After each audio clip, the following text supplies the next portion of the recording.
தமிழரம் நேயர்களுக்கு அன்பு வணக்கம். மீண்டும் உங்களை சந்திப்பதில் மிகுந்த மகிழ்ச்சி. இன்றைக்கு நம்மிடையே அரசியல் விமர்சகர் டாக்டர் காந்தராஜ் அவர்கள் நம்மோடு இணைந்திருக்கிறார். வாருங்கள் நேயர்களே, சாட்டு பேச. வணக்கம் சார். இந்திய முஸ்லிம் ஜமாத் அமைப்பினுடைய தலைவர் இன்னைக்கு காலைல ஒரு பேட்டி ஒன்று கொடுத்திருக்கிறார்.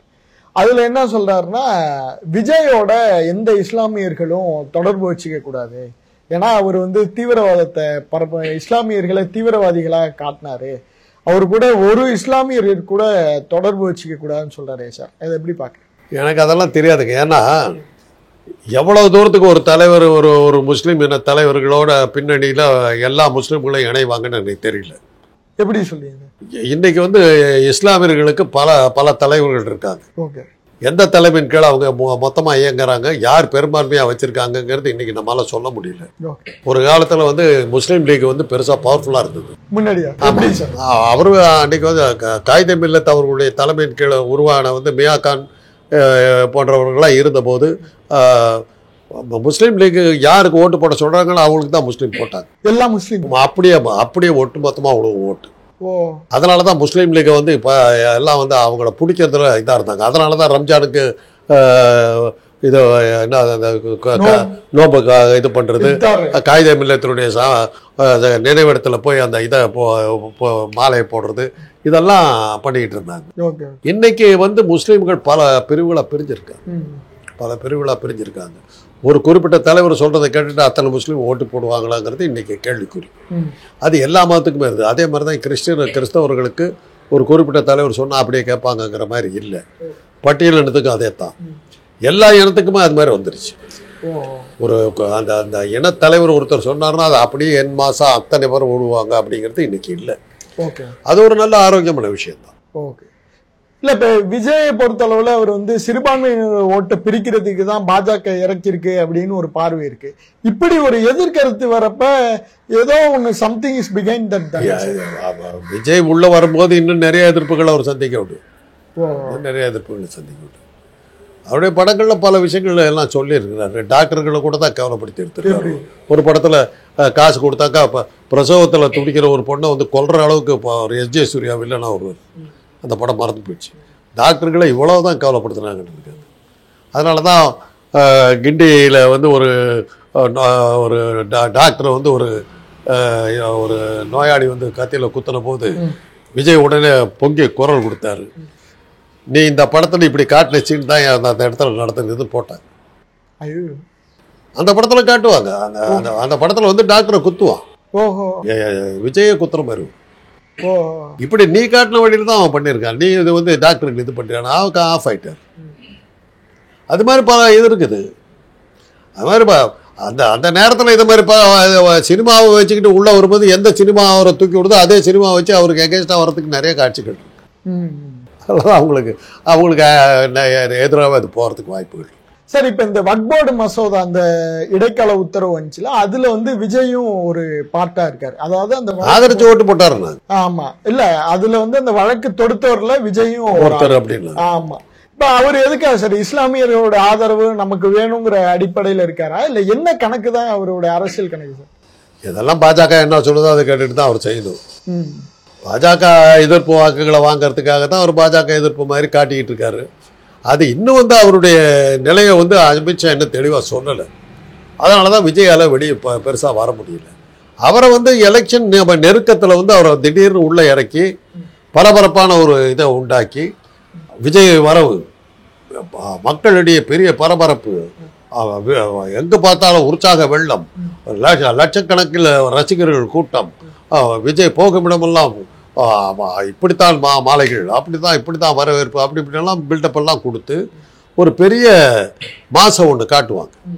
காட்டிட்டு இதையும் மறுபடியும் கருத்து கணி போட்டு விஜயனுடைய வரவால் திராவிட இயக்கங்கள் அடிபட்டுச்சு, அதனுடைய விளைவால் அவருடைய கட்சி இவ்வளவு வாக்குகள் வாங்குது, திராவிட ஆளுங்கட்சி தோக்கிறதுக்கான வாய்ப்பு இருக்குது அப்படின்னு சொல்லி கருத்து கணிப்பை எலெக்ஷன் டைமில் கொண்டு வருவாங்க. அவங்க அது அக்டோபரில் தான் விஜயனுடைய விஸ்வரூப இது பங்கேற்பு.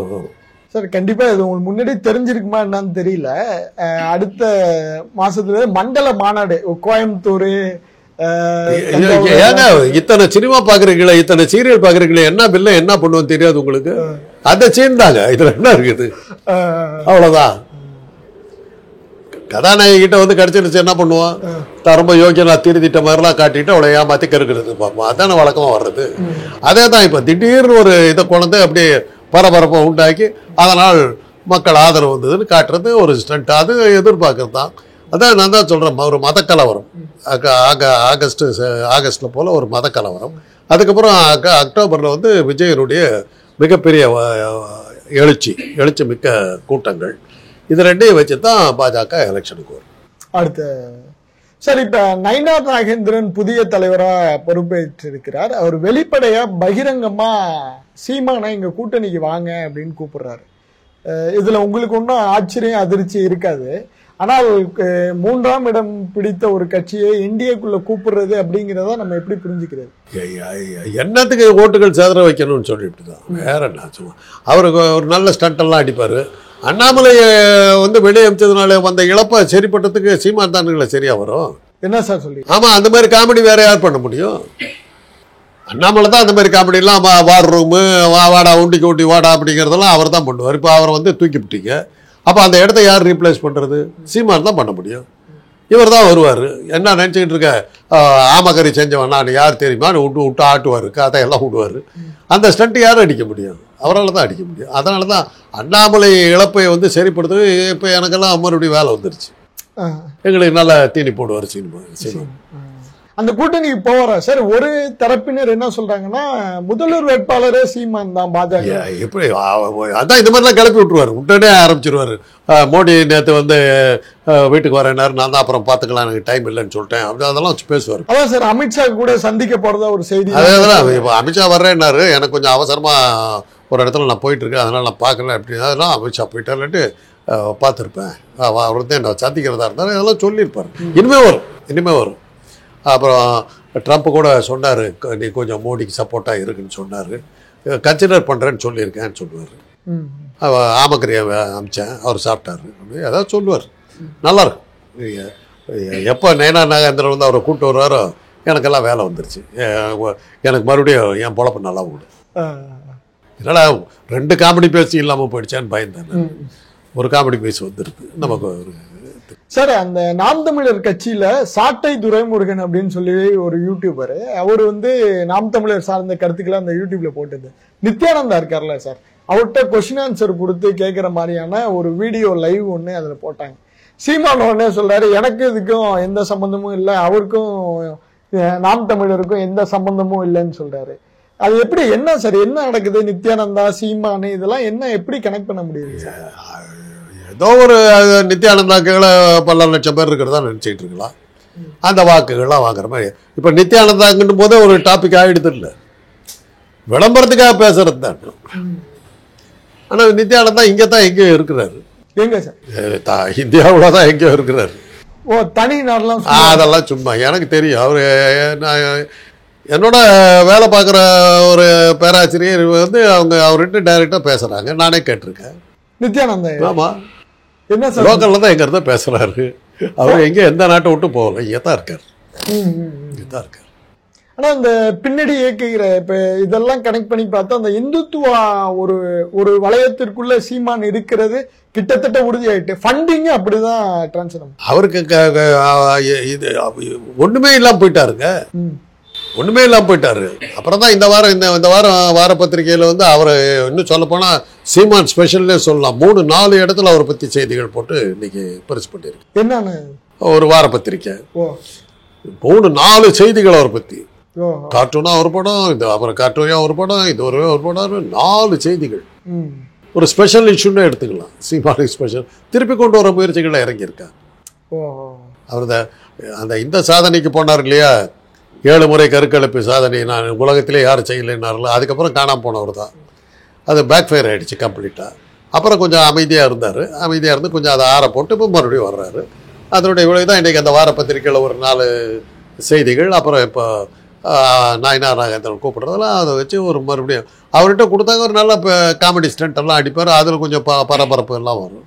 அதை வச்சுக்கிட்டு கொஞ்சம் கட்சிக்கு இது உண்டாக்கலாம். இல்ல இப்ப இந்த சிறுபான்மையை பொறுத்த அளவுல அவங்க ஓட்டை உடைக்கிறது தான் இந்த சீமான் விஜய் போன்ற ஆட்களோட வேலையா சார்? எதுக்கு என்ன அசைன்மெண்ட் சார் பின்னாடி இருக்கும்? இல்ல கிறிஸ்டியானிட்டி ஓட்டு வரும்னு நினைக்கிறாங்க.